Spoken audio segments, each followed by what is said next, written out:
讲到花莲这马太安溪邦山乌龟填出来大水是冲向水尾去，这马太安溪桥也去互冲断去啊。讲福市区今下是当咧淹水，全部拢是落寒霾。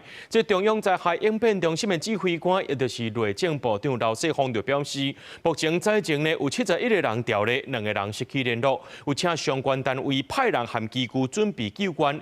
也因为这大水是真大真严重，就要听候这水较退，才会当进行复原的工作。车子，哎呦啊！民众看到平常的道路加远，拢总河土就乌流引起，花甲山风头外围宽流行人的河流，造成花莲马太安溪水头的帮山湖畔出来大量土石，水尾冲洗，出来的土沙水就安尼流入公河乡市区。然后这台白色车子里面有人，这台灰色不知道里面有没有人。啊，现在一个人在那边很他不知道怎么办。哟，怎么办啊？光不叫怎么变瞎？安静的国民像海中来时，水尾蔓延风林公河，连续传出灾害，民众拢走到悬的所在避难。伫台东太马里溪同款跌伏起来，造成堤防下陷。台东县长下昼到现场勘灾，知影花莲灾害了后，随下指令，甲花莲灾害应变中心联系。希望跟花莲县政府联络上，因为光复万荣桥断了之后，南边我们可以帮忙。他们北区如果要跨到南边可能会有些障碍，对，所以我们这边支援。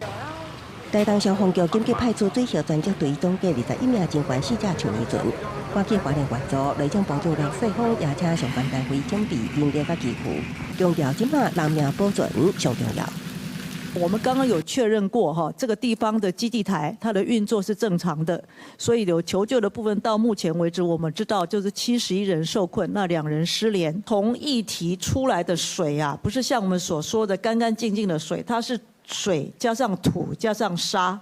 非常严重，所以我们等这个议题的状况告一段落，也可能是明天早上的时候才会出动要做复原重建的工作。那我们现在已经请国防部呢开始做待命兵力。刘世峰表示，中央灾害应变中心会维持一级开设，甲花莲保持联系，也通知花莲山海乡镇公所保持体力唔通转去，保证国军太平兵力达到5282人，各有5类车辆100台，但水位较退了后，就会随协助地方复原。公司新闻采访报道。